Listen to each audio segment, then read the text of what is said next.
Hey, what's up, DIYers? Mike Boers with the Mike Boers channel. Thank you for watching. We're talking Chevy Cruzes today, working on my younger brother Miles' 2011 Cruze. In today's video, we're going to show you how to properly and safely remove the inner hood liner and clean any stains that are on it. Let's get started. All right, DIYers, we are outside on this beautiful sunny morning and not too much wind. And here's my younger brother Miles' 2011 Chevy Cruze, and if it's not the first thing you notice, it is the first thing we notice every time we open up the hood. That stain right there. We got to get that clean. We're going to show you how to do that in this video. There's a right way to do it, and there is a wrong way to do it. If you do it the wrong way, well, it will become a nightmare, because the wrong way is you're thinking, I'm just going to use the garden hose and clean that off. However, that will cause havoc to your engine and all of the electrical connection points if they get wet, and create an immensely amount of sporadic behavior with your electrical system and engine performance. Again, just don't do that. We're going to show you how to do it the right way. And right now, basically what caused that, right down here is your water outlet, and this top hose is a return hose to the reservoir tank, and basically this little fitting is prone to failing. In our case, when the engine was running, it popped off and caused that stain. Coming in here, and we've got these little circular lock tabs, and in our case, we've got 11 of them. And there's a right way to remove these, and there's a wrong way to remove these. Don't do it the wrong way, or you will have to head to the dealership and buy new ones. You don't want that. At this point, I've got the camera positioned, looking again at that stain and the underside of our hood. And this is the passenger side, there's the driver's side. And DIYers, the two tools we are going to use is just a simple, very fine tip flathead Craftsman screwdriver as shown here. And again, as I just mentioned, there's a right way to do this. Without this tool right here, you will do it the wrong way. And this is an awesome tool. Down below in the comments and description will be a link on where to purchase it. You will see it in action here shortly.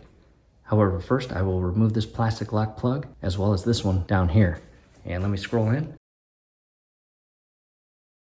And there's a good view of it. And DIYers, just go very slow. The last thing you want to do is puncture this actual panel and make it look uglier than it already does. And again, a very fine tip flathead screwdriver. All I'm going to do is carefully press it with my finger and push it behind the plug. And once I do that, I can come in with this tool here inside behind it and basically get directly inside as shown there. And DIYers, here's the awesome part with this tool. From here, carefully push the plug out, grab it with your hand and help it as shown there. And here is what it does. It grabs a hold of the inner stud there. And again, without breaking or causing any stress around the entire plastic part or plug or base here, it just pulls it out.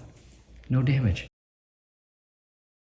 DIYers is a very important tool to have. Now to the lower one, I'll scroll down.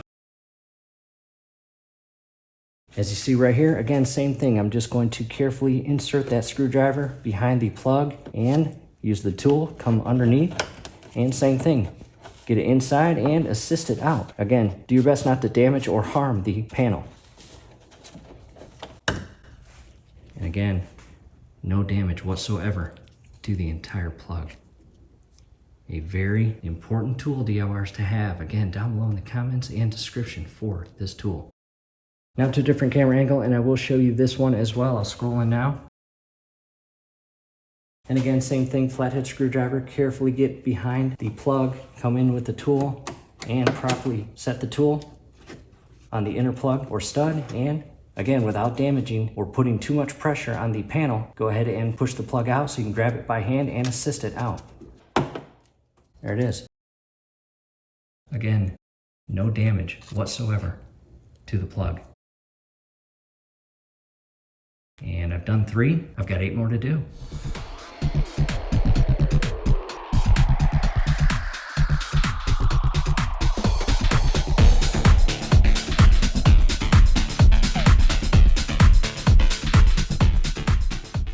I'll set the tool aside. And from here, after removing all 11 of those lock plugs, you can carefully lower or allow the panel to lower under its own weight. And right here are little slots that you will carefully maneuver the panel out of. And I'm going to lower it right there. Move the camera down just a little bit so you can see those tabs or slots. Shift it over and shift it out. And again, one slot here, a slot in the center, and a slot on the far right or driver's side. And to remove those, just carefully pull up and shift this down. And there it is, DIYers. As you can see, I'm going to set this down as shown here. Here we are to a different camera angle, and there is the entire panel again removed, and we need to clean that up. That is a huge eyesore. And let's go down to these little tabs here. And again, these are felt, just be careful. And you've got one in the center and the far right.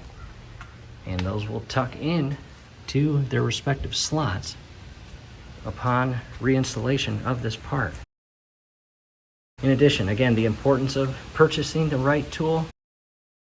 Not one plug was damaged during the removal process, as you see. Not one single plug needs to be replaced. Again, that tool is important. Definitely check out that link down below on where to purchase it. From here, we are going to put this inside a different vehicle and drive it to our local car wash and power wash that clean.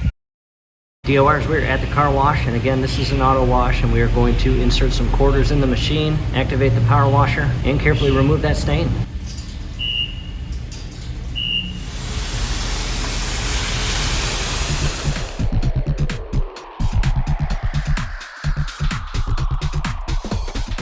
DORs, we were back home, and what a difference. Check that out. And I did not use any power above, basically just the idle. In other words, I never pressed or engaged the trigger or handle on the sprayer itself. That would be personal preference. In our case, we just didn't want to damage ours. From here, I'm going to let this sit out in the sun and dry. All right, DIYers, hey, we were back from a 2.5, almost 3-hour break from allowing the panel to sit in the sun and dry. And I've got the camera positioned in a way we are looking at the inner bottom portion of our hood. And I want to direct our attention to 3 slots there. They are rectangle in shape. And as I bring the panel in, I'm going to be very careful and properly align each of the little tabs here. And as shown here, ever so carefully shift those into the slots, and carefully at this point, after you verify all 3 are properly seated, go ahead and carefully shift the panel up as shown here. And from here, I'm basically holding it at the very top, and all 3 of these slots or tabs are properly seated, and that bottom portion all the way down here is not going to fall out and fall into the engine compartment. From here, all I'm going to do is grab one plug, as shown here. I'll come up to the very top and align it properly and push it in. So now the top portion is held in place by one plug, and the bottom by 3 tabs in their respective slots. And all I'm going to do now is come around here and go hole to hole and insert every plug. And all you have to do is carefully align the plug as shown here in the hole and push it in and tight as shown there. Don't push too hard. You don't want to damage anything. And again, we've got 11 total. And a quick reposition the camera. We are now in the top left corner. And again, grabbing the plug as shown here. Insert in the hole, push it tight, and flush. And a couple of the plugs that were in that dirty section still are dirty. I will grab a wet towel and carefully clean each of the plugs for better presentation. And a quick reposition the camera, grab the remaining plugs, and again, just patiently and carefully align the plug in the hole and secure it flush to secure that panel.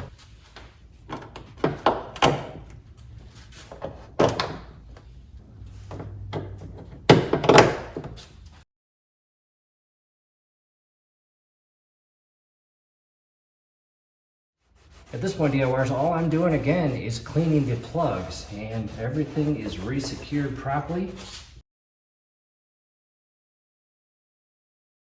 Taking a big step back in DIYers, that completes the project, and we really hope this helps. And before we wrap this video up, I do want to go back inside the engine compartment because we have replaced a lot of parts on this engine. And we are going to have links down below in the comment section as well as the description section on all of those repairs.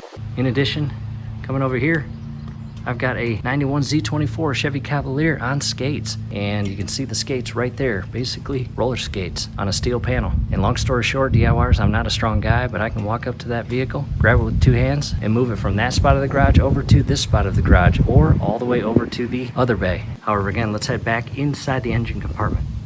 And coming back inside the engine compartment, one last look of the 2 tools we used. Again, just 2. And a video link on replacing the coolant return line, the reservoir tank, water outlet valve, air filter, the filter sensor, water pump, thermostat, turbo oil feed line right down there. If you got an oil leak in that section, chances are it is your oil feed line. And more, oil change and this entire valve cover. Lots of links below. DIYers, that's it. We hope this helps. Hey, do us a favor. Below the video, you will see that thumbs up icon. Click on that, like the video, subscribe to the channel. Definitely ring your YouTube bell. That would be very helpful to us. We would really appreciate it. Thanks again for watching.